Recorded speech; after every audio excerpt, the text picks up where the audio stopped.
s'est passé la semaine dernière, Iné? Parfait. J'ai vu Christian et on a fait Canva. Donc il a trop aimé et là je dois faire ça avec Françoise. Okay.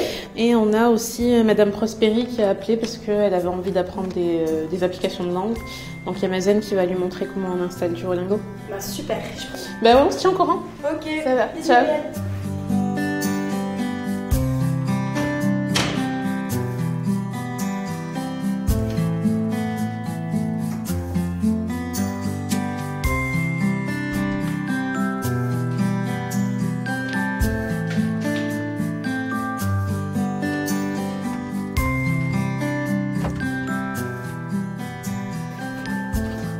Salut, ça va, vous allez bien?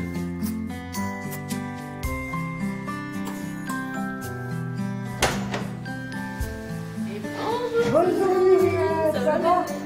Bien et vous? Salut, ça va bien? Ça va. Du coup, aujourd'hui, on va voir l'appli qu'on a téléchargée la dernière fois, l'appli Duolingo, pour apprendre l'anglais. On a plusieurs chapitres. Le premier chapitre, c'est le plus facile. Et tu apprends tous les jours 3 minutes. À la fin de la semaine, apparemment, tu accomplis quelque chose. D'accord. Là, il vous demande du coup de redire ce qu'il dit. Vous savez un peu ce qu'il dit là? I watch basketball with my sister. I watch basketball with my sister. En fait, les problématiques de la SFHE à ce moment-là, c'était qu'ils étaient en train de dématérialiser leur gestion locative, alors qu'ils avaient un parc avec énormément de ménages âgés de plus de 60 ans. Et pour nous, pour le réseau Habitat Jeunes, la problématique, c'était de pouvoir développer des solutions de logement et travailler la question de l'engagement avec les jeunes. Et c'est comme ça qu'est né le projet INE, intergénérationnel et numérique. Et c'est vrai qu'on est dans un monde où on assiste de plus en plus à une dématérialisation, notamment de tous les services publics, par exemple pour avoir la retraite, pour les impôts, etc. Donc on va aider les seniors pour pouvoir monter en compétences dans ces démarches-là. Mais on a vu aussi beaucoup de demandes sont autour de l'envoi, par exemple, de photos et de messages. On a aussi quelques demandes par rapport aux réseaux sociaux, notamment ça peut être Facebook, Instagram, WhatsApp. Donc il y a vraiment ce désir de vouloir partager vis-à-vis de leurs proches et peut-être aussi de montrer qu'ils sont capables aussi de pouvoir utiliser ces outils-là. Oui, on parle souvent maintenant de fracture numérique et l'idée d'INE, c'est justement de créer de l'intergénérationnel. Donc on a 5 jeunes qui sont répartis sur les 3 résidences, qui ont un logement à loyer modéré, en échange de leur temps de présence et du temps qu'ils donnent justement à ces personnes âgées. On a à peu près 4 ateliers par mois. Donc ça va tourner en fonction de leur disponibilité parce que ce sont quand même des jeunes qui travaillent ou qui sont en études. Mais le deal est là. C'est de l'apprentissage par les pairs. Et je vous dis que les personnes âgées ont des besoins, mais les jeunes ont également des besoins. Donc des fois, ce qu'ils viennent, c'est chercher aussi de l'apprentissage par les personnes âgées. Pour nous, c'est gagnant-gagnant parce que ça permet aux jeunes d'accéder à un logement situé en centre-ville, donc à proximité de plusieurs commodités, avec des redevances égales à celles en FJT, alors que le logement est beaucoup plus grand. Et à INE, c'est pas seulement des ateliers numériques, c'est des ateliers de partage, ce qu'on appelle des apéros partagés ou rencontrer vos voisins. Et là, c'est l'idée, en fait, de dire à tous les habitants des résidences, venez aux ateliers, aidez vos voisins et vos voisins vous aideront également. Et pour les capsules vidéo, on s'est dit en fait que ce serait très intéressant de filmer les échanges. On confronte des points de vue jeunes et seniors et c'est là où c'est le plus intéressant. Je savais rien. Je suis venue, j'ai acheté un ordinateur. Et je suis tombée sur Eva. Et elle m'a appris. Je ne savais même pas sur quel bouton il fallait appuyer. J'ai pu surtout rentrer en contact avec les gens du quartier, ce que j'ai pas fait avant. J'ai aussi échangé avec des jeunes comme toi, comme les apprentis d'Auteuil. On a échangé avec plein de monde. Et toi, mon grand, pourquoi tu es là? Moi, à l'époque, il y a environ moins d'1 an, je cherchais un appartement et je savais que les apprentis d'Auteuil, ils facilitent les logements pour les jeunes. Et c'était trop bien pour moi parce que les agences et autres, ils ont beaucoup des exigences. Et plus tard, on m'a appris qu'il y a le projet INE qui est inclus dans la location du coup. Et ça me permet de rencontrer des personnes comme vous. D'après ma culture et mon éducation, je fréquentais beaucoup de personnes âgées, mes grands-parents, mes voisins qui étaient des personnes âgées. Et on s'intéressait beaucoup à eux parce que du coup, eux, ils avaient la vraie expérience de la vie, alors que nous, on est jeunes, donc on peut vraiment apprendre des choses. Et en retour, si on peut minimiser votre solitude, parce que je comprends bien que vous êtes seul, ça me fera plaisir de participer à un peu de bien-être.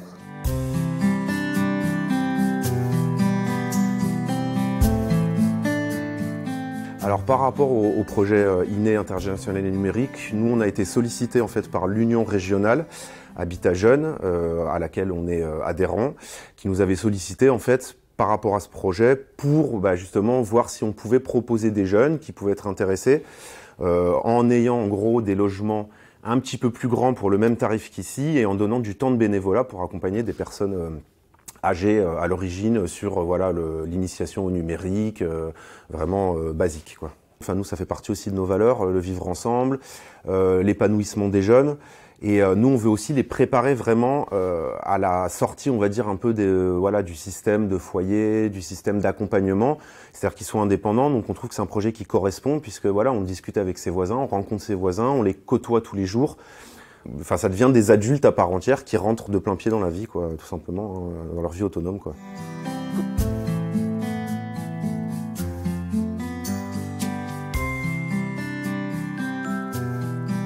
Ce qu'on va faire, déjà tu peux nous supprimer ce qui est là. Là? Oui. Tu cliques dessus, on peut prendre 3 formes et puis on essaie d'importer des images pour les mettre dessus. Tu peux choisir n'importe quelle forme, par exemple le cercle. Je prends celui-là. Ce qui est difficile, ça a été de manipuler une tablette, parce que je suis née en 1950 et les tablettes n'existaient pas. Et je suis pas née avec une tablette dans les mains. Voilà. Et bon, maintenant, tout se fait sur ordinateur, sur tablette et tout. Voilà. Et comme je veux pas mourir idiote, alors j'essaie de m'informer. Ce qui me permet de rencontrer d'autres personnes, de casser la solitude que j'ai. Et c'est très convivial et c'est très agréable. Voilà. J'ai peur de me tromper, j'ai peur, j'ai encore besoin d'apprendre. Voilà. Je suis d'origine guinéenne. Le bénévolat, c'est en quelque sorte une partie de ma vie. Et quand j'ai eu l'opportunité d'adhérer le projet, je me suis dit que ça va être une manière pour moi de revivre ma même vie qu'en Guinée et tout. Donc je me plais dedans. Et de là à partager ce que je sais en informatique, c'est un plus. Donc j'apprends en donnant, ça me permet d'être proche de la communauté française. Ma première rencontre avec Josiane, c'était quand je suis arrivé, et avec mon accent et tout. Et vu que c'est moi, je devrais l'apprendre l'internet et tout, elle était un peu surprise au fait. Elle était un peu surprise et elle m'a demandé, tu as appris l'internet où? Quelqu'un qui est en Afrique, quelqu'un qui est ici, qui maîtrise un peu l'informatique par rapport à celui qui est né ici et tout. Elle était un peu surprise, donc je lui ai dit que je l'ai appris depuis l'Afrique et voilà. Au début, ça m'a fait rigoler, bon, après on a rigolé là-dessus et tout et c'était bien passé. Quand on se voit dans la rue, on se salue, on rigole et tout. Et je suis comme les enfants. Souvent, quand je sors, je les vois. Quand ils ont des courses, je les propose si je peux les aider pour monter les courses ou pas. Donc, ça tisse un lien un peu parental, quoi. Donc, je dirais.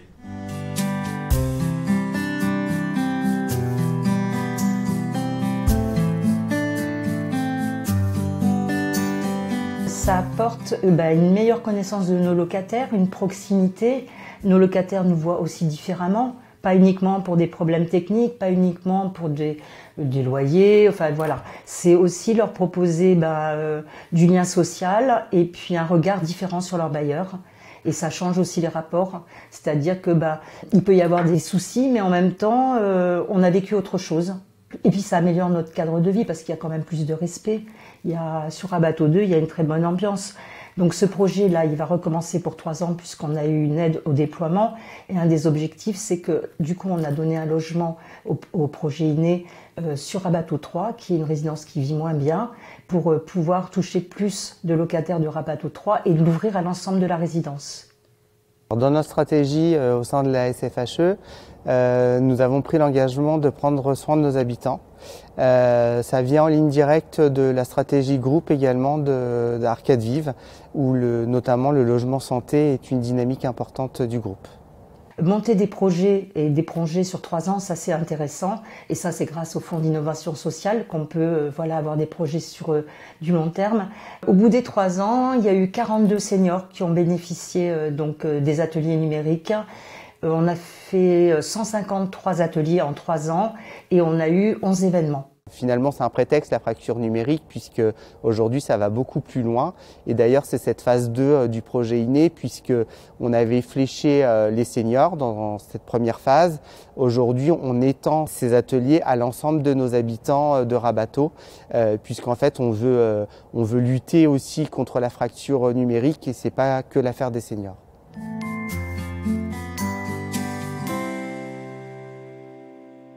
Est-ce que tu l'appelles Mamie ou Josiane?